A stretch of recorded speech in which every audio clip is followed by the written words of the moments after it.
समस्त प्रभु प्रेमी भक्तों को जय सिया राम। आज पुनः नए दोहे के माध्यम से आध्यात्मिक चर्चा करेंगे। भगवान की अहेत की कृपा से हम आप क्रमशः दोहावली रामायण से दोहे की चर्चा श्रवण कर रहे हैं, गायन कर रहे हैं। गोस्वामी श्री तुलसीदास जी महाराज भगवान की भक्ति, भगवान की उपासना, भगवान नाम जप पर बहुत जोर देते हैं। लोक पक्ष का संभाल करते हुए और आध्यात्मिक मार्ग से परलोक की यात्रा करना ही जीवन का परम ध्येय है, परम उद्देश्य है, परम लक्ष्य है। गोस्वामी जी महाराज दोहावली रामायण में किसी ने गोस्वामी जी से पूछा कि महाराज आप यह बताएं कि यह मानव जीवन में भक्ति प्राप्त करने के लिए अथवा भजन करने के लिए सबसे उत्तम जगह कौन सा है?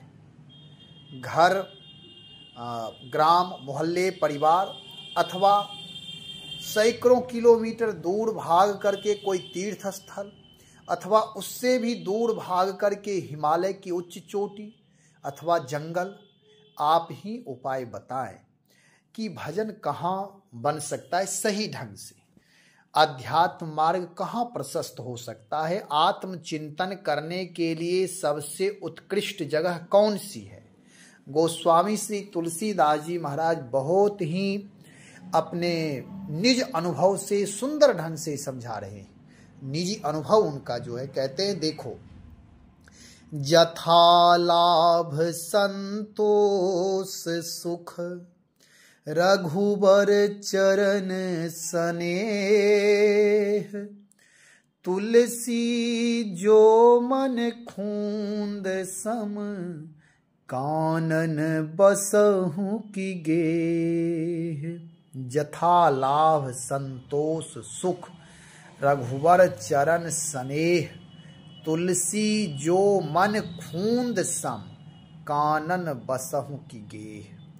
जो कुछ मिल जाए उसी में जिनका मन संतुष्ट और सुखी रहता है, जिसमें श्री रघुनाथ जी के चरणों का प्रेम भरा है, जिनका मन ऐसा खूंद सा बन गया है, तुलसीदास जी कहते हैं कि वे वन में रहे, घर में रहे, हिमालय में रहे अथवा अपने परिवार के साथ रहे या एकांत में रहे, कहीं भी रहे, उनके लिए सब जगह एक जैसे हैं अथवा वन और घर उनके लिए दोनों एक से हैं। अब इसका भावार्थ समझेंगे। यहाँ एक शब्द आया है खूंद सा। खूंद किसे कहते हैं पहले इसे समझ लें। घोड़ा पिछले पैर बंधे रहने के कारण एक ही स्थान पर खड़ा हुआ टाप चलाता रहता है, परंतु स्थान नहीं छोड़ता। उस स्थिति को खूंद कहते हैं। इसी प्रकार सब कुछ करते हुए भी जिनका मन श्री राम प्रेम में अचल रहता है, उन्हीं के संबंध में यह बात कही गई है खूंद। यानी जैसे घोड़ा का पैर बंधा है, वह कहीं जा नहीं सकता है, लेकिन टाप चलाना बंद नहीं करता, निष्क्रिय नहीं हुआ है, अपना वह टाप सतत चला रहा है। ऐसे ही हम आप भी घर गृहस्थी में तो लग रहा है कि हम बंधे हैं, बंधे नहीं हैं। भले ही घर गृहस्थी अपनी जिम्मेदारी से आप कर रहे हैं, अनुशासित जीवन जी रहे हैं, बहुत उत्तम है, लेकिन उसी में समय निकालकर अथवा गृह कार्य करते हुए सतत भगवान नाम का, भगवत प्रेम का चिंतन करते रहे, सबसे बड़ी उपलब्धि यही है। अब चलते ही इस दोहे के विशेषार्थ में। कहते यथा लाभ संतोष सुख। पूरा वीडियो सुनिएगा और इसका विस्तार से चर्चा हम करने जा रहे हैं। आशा है कि आप लोग ठीक भाव से, उत्तम भाव से सुनते होंगे और मूल तत्व यही है कि अपने हृदय को निर्मल बनाकर भगवत भक्ति में लगना, लगाना। तो इसलिए ये चर्चा थोड़ा विस्तार से करेंगे, जीवन दर्शन समझते हुए। यथा लाभ संतोष सुख रघुवर चरण सने। जो कुछ मिल जाए उसी में जिनका मन संतुष्ट और सुखी रहता है। गोस्वामी जी कहना चाह रहे हैं कि जो व्यक्ति जितना परिश्रम करते हैं, परिश्रम के अनुसार जितना उन्हें फल मिल जाए, कोई क्रिया किए हैं उस क्रिया का फल सब अपेक्षित रहता है, सबकी चाहना रहती है कि मैंने इतना परिश्रम किया, मुझे इतना लाभ यानी फल मिलना चाहिए, और यह तो उसका अधिकार है। इतना फल यानी जितनी हमने किया है मुझे पता है। यदि अन्य लोगों से पूछें कि मुझे कितना फल मिलना चाहिए तो वह सही अनुमान नहीं लगा सकता। लेकिन जो व्यक्ति जिस क्रिया को किया है, जैसे एक व्यक्ति मेहनत कर रहा है, शाम में उसे मजदूरी मिल जाएगी, संध्या होते ही उसे मजदूरी मिलेगी। उसे पता है मैंने 8 घंटे काम किया है, 8 घंटे की मजदूरी यदि 500 है तो उसका इतना अधिकार बनता है कि वह 500 रुपया उसे अवश्य मिलना ही चाहिए।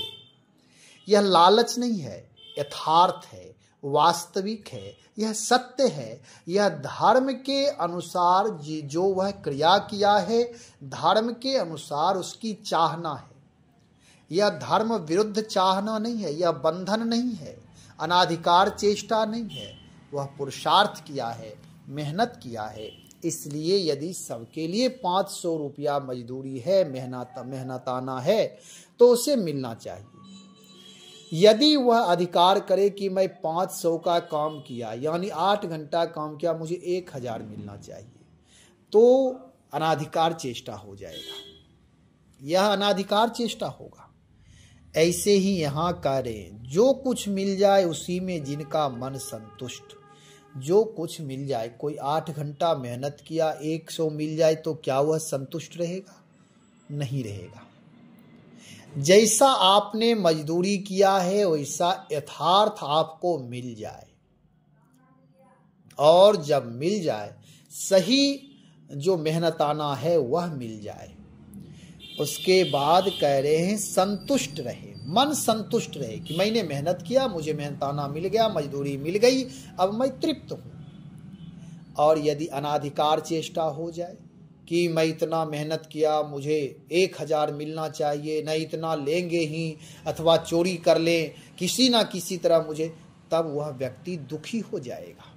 मैं यह नहीं कह रहा हूं कि उसे 100 मिले या 200 मिले, जो वर्तमान समय में अन्य लोगों को प्राप्त हो रहा है। एक ही क्रिया करने पर, जैसे 10 मजदूर हैं, यदि उनका रेट तय है कि 8 घंटे काम करेंगे, 1000 रुपया चाहिए, तो 1000 उसे मजदूरी मिलनी चाहिए। जो मेहनत किया उसका फल मिलना चाहिए, तो सबको मिलना चाहिए। किसी को 100 मिलेगा, किसी को 500, किसी को 1000। तो यह एक क्रिया में लगे हुए एक समय यानी 8 घंटे सब लोग किए हैं और उसमें अलग अलग मिले तो यह बेईमानी हो जाएगा। इसलिए 100 जिसे मिलेगा उसका अधिकार है प्राप्त करने का कि मैंने भी साथ साथ क्या, मुझे 500 चाहिए, 1000 चाहिए, जो है हक के लिए, अधिकार के लिए लड़ना चाहिए। लेकिन यहाँ जो गोस्वामी श्री तुलसीदास जी महाराज कहते हैं, जथा लाभ संतोष सुख, मेहनत करने के बाद मजदूरी मिल जाए उसमें वह तृप्त रहे, संतुष्ट रहे, उसके बाद वही व्यक्ति, संतोषी व्यक्ति ही सुखी रह सकता है।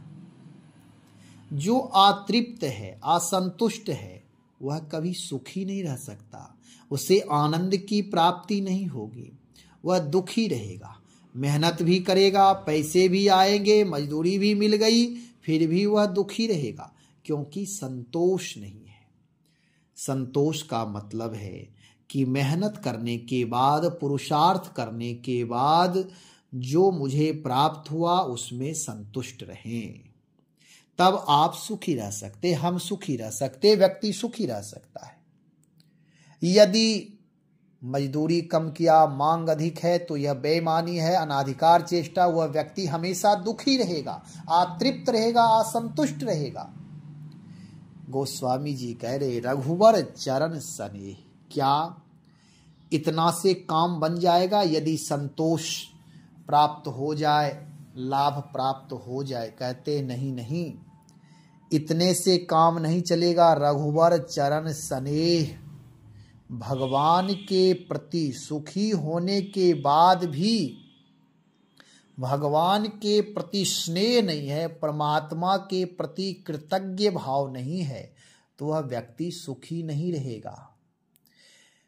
जिमि प्रतिलाभ लोभ अधिकाई, यदि लाभ प्राप्त हुआ, मेहनत किए, मजदूरी मिल गई, लाभ मिला, मेहनताना का लाभ मिल गया, लेकिन अब इसके प्रति और लालच करते जाए तो वह व्यक्ति कभी सुखी नहीं रहेगा। जिमि प्रतिलाभ लोभ अधिकाई, फिर वह लोभी हो जाएगा, और लोभी वह विकारी हो जाएगा। विकारी व्यक्ति होता है जो विकार से भरा है, असंतुष्ट है, अतृप्त है, और वह लोभी हो जाएगा तो अल्प लोभ भल कहै न को, संसार में उसका उपहास होगा। लोग उसे काम पर ले जाना बंद कर देंगे। मैं यह लोक पक्ष व्यवहारिक दृष्टिकोण से समझा रहा हूं कि उसे लोभी जान करके लोग उसे कहेंगे कि काम ये इतना करता है और मजदूरी अधिक मांगता है, तो उसका काम रुक जाएगा, उसे लोग काम पर ले जाना छोड़ देंगे। अब कह रहे हैं यदि लाभ प्राप्त हुआ, हम संतोषी हैं, तब सुखी हैं, और सुखी व्यक्ति रघुवर चरण स्नेह, भगवान श्री सीता राम जी के चरणों में स्नेह करता, प्रेम करता है, प्रभु के प्रति कृतज्ञ होता है, सबसे बड़ा सुखी वही है। जब तक भगवान के चरणों में शरणापन्न नहीं हो जाएंगे, परमात्मा के शुद्ध स्वरूप को नहीं समझ लेंगे, तब तक व्यक्ति दुखी ही रहेगा। सुखी मीन जिमि नीर अगाधा अगाधा, जिमि हरि शरण न एको बाधा। हरि शरण, परमात्मा की शरणागति, परमात्मा के प्रति समर्पण, समर्पित व्यक्ति कभी दुखी नहीं होता। आप संतुष्ट हैं तभी सुखी हैं।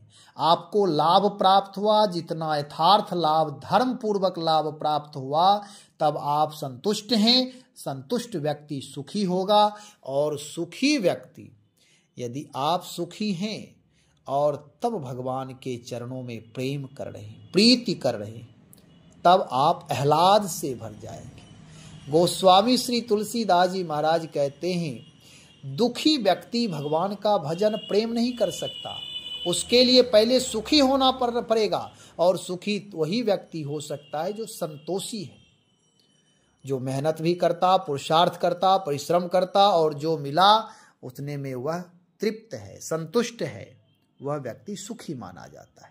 और सुखी व्यक्ति भगवान से प्रेम करेगा। इस पर एक दृष्टांत है कि भगवान से प्रेम, भगवान के प्रति कृतज्ञ भाव होना चाहिए। दो फकीर था, वह दोनों फकीर ऐसे थे, दोनों झुग्गी झोपड़ी में रहते थे, सड़क किनारे कहीं अपना छिप करके भजन कर रहे हैं। आकाश वृत्ति उनकी थी कि जो कुछ आ गया मिल गया, आनंद से पा लिए, नहीं तो अपना सो गए। एक दिन दोनों फकीर आपस में चर्चा करने लगे। कहे, ये बताओ कि भिक्षा जब नहीं आती है तो क्या करते हो? तो एक फकीर का, जिससे पूछा गया, दोनों संवाद है दोनों फकीर का, तो एक फकीर दूसरे फकीर से कहते हैं, यह बताओ कि जिस दिन तुम्हें भोजन प्राप्त नहीं होता उस दिन क्या करते हो? कहा, क्या करना है, मन मार करके चुपचाप सो जाते हैं, और क्या कर सकते हैं, कुछ प्राप्त नहीं हुआ, मन मार कर सो गए, दुखी भाव से सो गए, परेशान होकर सो गए, भूख से छटपटाते हुए सो गए, और क्या कर सकते हैं। मन में नाना प्रकार की बातें आती है, कोई आया नहीं, कोई दिया नहीं, भगवान हैं तो, लेकिन मुझे पता नहीं भगवान को कि आज मैं भूखा हूं। नाना प्रकार के मन में, नाना प्रकार की बातें मन में चलते हैं, जो एक फकीर के मन में नहीं होना चाहिए। वह फकीर दूसरे फकीर से पूछता है कि आप क्या करते हो? यदि तुम्हें भोजन प्राप्त नहीं होता है तो क्या करते हो? वह फकीर कहता है, देखो, जो तुम करते हो इतना तो कुत्ते भी करते हैं। कुत्ते को कोई रोटी दे दिया तो दूम हिलाते हुए पा लेता है, फिर मुख मार कर सो जाता है, लेकिन मैं जिस दिन भोजन मिलता है उस दिन परमात्मा को धन्यवाद देते हुए, जो भोजन दे गया उसको धन्यवाद, उसके लिए मंगल कामना करते हुए सो जाता हूँ। भगवत भजन करते, चिंतन करते, मनन करते सो जाता हूँ। और जिस दिन भोजन नहीं मिलता है उस दिन भी प्रभु की इच्छा समझ करके प्रभु को धन्यवाद देते हैं। हे प्रभु, आपकी इच्छा मुझे स्वीकार है, मेरी कोई शिकायत नहीं रहती, मैं प्रभु को धन्यवाद देते हुए सो जाता हूँ। इस तरह दोनों फकीर का संवाद हुआ। एक फकीर वही है जो नाना प्रकार के मन में दुर्विचार ला करके सोता है, और एक फकीर परमात्मा की मांगलिक इच्छा में अपनी इच्छा मिलाकर प्रभु के प्रति समर्पण भाव से कृतज्ञता प्रकट करते हुए आह्लाद से भजन करते हुए सोता है। प्रभु, आपकी मर्जी मुझे स्वीकार है। यह है कि भगवान के चरणों में सहज स्नेह हो, प्रीति हो, प्रेम हो।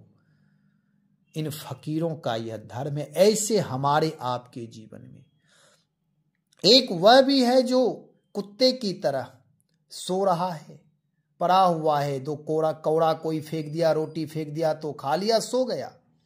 और एक वह है जो प्रतीक्षा नहीं करता, प्रेम करता परमात्मा से, प्रभु इच्छा से, प्रभु कृपा से आ गया भोजन, कोई दाता आकर दे दिया, पा लिया, पुनः प्रभु का सुमिरन करते हुए, भगवान से प्रेम करते हुए, प्रभु के प्रति कृतज्ञ भाव से पुनः सो जाता है।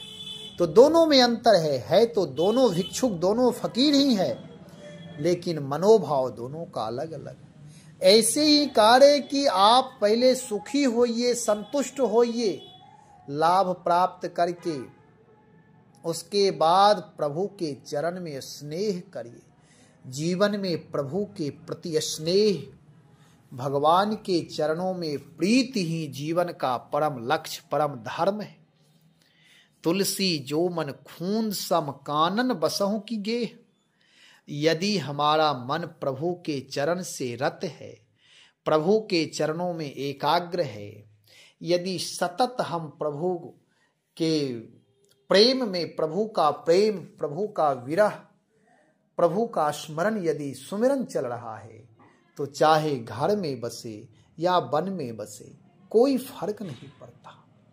और यदि मन चंचल है, असंतुष्ट है, दुखी है, तो वह व्यक्ति चाहे हिमालय की उच्च चोटी पर चला जाए, वहां भी वह भजन करेगा, लेकिन वह दुखी ही रहेगा। एक भिखारी की तरह अतृप्त रहेगा, दुखी रहेगा, परेशान रहेगा। उसका ना लोक बन सकता, ना परलोक बन सकता। लोक और परलोक की सिद्धि भगवान की अहेतु की कृपा से ही प्राप्त हो जाता है। वही गोस्वामी जी महाराज उस साधक का मन प्रसन्न करते हुए उसे मार्गदर्शन करते हैं कि चाहे आप घर में बसो या जंगल में बसो, इससे कोई मतलब नहीं है। मतलब यह है आपकी मनस्थिति कैसी है। यदि आप विवेकी हैं, विचारवान हैं, प्रभु प्रेमी हैं, सुखी हैं, भगवान नाम का सतत जप करते हैं, तो आपका घर ही वह परम तीर्थ हो जाएगा। और यदि हिमालय में जा कर के भी अतृप्त है, दुखी है, असंतोषी है, लोभी है, भगवान के चरणों में प्रेम नहीं है, राम नाम का सुमिरन स्मरण नहीं करता, विवेकहीन है, विवेक रहित है, तो वह हिमालय में भी सुखी नहीं हो सकता। इसलिए केवल संसार और संन्यास दोनों उत्तम हैं, लेकिन कौन व्यक्ति कैसा है यह विचारणीय है। संन्यास में आने के बाद भी उसे नरक हो सकता है, और संसार में रहते हुए भी यदि व्यक्ति जागृत है, उत्तिष्ठ है, भगवत प्रेमी है, तो वह घर में रहते हुए भी घर को स्वर्ग बना सकता, संन्यास वहीं सिद्धि प्राप्त कर सकता है। और संन्यास में आने के बाद यदि विचारहीन है, विवेक रहित है, तो संन्यास में भी वह संसार खोज लेगा, फिर वह अपना जीवन गलत दिशा में प्रवृत्त कर सकता है। इसलिए आप कहाँ रहते कहाँ बसते इसका कोई मूल्य नहीं है। व्यक्ति का मूल्य होता है, व्यष्टि से समष्टि का निर्माण होता है। बहुत सारी चर्चाएं इस पर विस्तार से हो गई है। तो यहाँ जो तुलसी जो मन खूंद सम, यानी जिसका मन एकाग्र है, जिसका मन सतत प्रभु प्रेम से रत है, जिसका मन संतुष्ट है, जो सदा सुखी रहता है, जिसका जीवन शिकायत रहित है, वह चाहे कहीं भी रहे, कानन बसहु की गेह, घर में बसे अथवा जंगल में बसे। और यदि घर में भी है तो वह आदर्श रूप में रहेगा। अपने बच्चे, अपने परिवार, अपने आसपास सब लोगों को वह प्रेरित करेगा प्रभु नाम से जुड़ने के लिए, प्रभु प्रेम से जुड़ने के लिए, भक्ति करने के लिए। और यदि कोई उपद्रवी व्यक्ति सन्यासी बन जाए, वह हिमालय में चला जाए, फिर भी वहां भी जाकर वह अशांति फैलाएगा, उपद्रव करेगा, अन्य लोगों को भी परेशान करेगा। मनस्थिति कैसी है यह विचारणीय है। इसलिए गोस्वामी श्री तुलसीदास जी महाराज साधक को हमेशा प्रशस्त करते रहते हैं, सही दिशा बताते रहते हैं। हमारा आपका जीवन सही दिशा में प्रवृत्त हो। गोस्वामी श्री तुलसीदास जी महाराज कह रहे हैं, चाहे कानन बसो या गेह, कहीं भी बसो, लेकिन भगवत प्रेम भगवत भजन सतत करो। प्रभु नाम का चिंतन मनन अवश्य करे। राम नाम का जप ही इस कलयुग के लिए दृढ़ नौका है। यदि राम नाम का सतत जप करते रहेंगे तो हमारा आपका जीवन, हमारी आपकी बुरी आदतें, हमारे आपके दूषण, नाम में ऐसी शक्ति है जो जप करते करते वह शक्ति, वह तेज, वह प्रभाव से हमारे आपके जीवन मांगलिक हो जाते हैं। जैसे सूर्य कुछ दिखाई नहीं देते, एक दूर से हम आप देखते हैं कि प्रकाश तुल्य है, लेकिन उनके प्रकाश आते आते अंधकार कब समाप्त हो जाता पता नहीं चलता। ऐसे राम नाम भी परम सूर्य है, परम प्रकाश हैं, जो सबको प्रकाशित करने वाले हैं। यदि राम नाम में लग जाए, शरणापन्न होकर भगवत नाम का जप करें, तो कब हमारी बुराई समाप्त हो जाएगी, बुरी संगत कब दूर हो जाएंगे, सुसंग कब प्राप्त हो जाएगा, यह पता नहीं चलेगा। इसलिए बुराई से लड़िए नहीं, केवल भगवान की शरणागति हो करके प्रभु नाम का सतत जप करिए। जप करते ही हमारा आपका जीवन मंगल भवन है। वह राम नाम मंगल के भवन है, उसमें प्रवेश करिए, उसमें प्रविष्ट होइए। हमारा आपका जीवन मांगलिक हो जाएगा, दिव्य हो जाएगा, अनुपम हो जाएगा, अलौकिक हो जाएगा, अन्य लोगों के लिए प्रेरणा स्रोत बन जाएगा।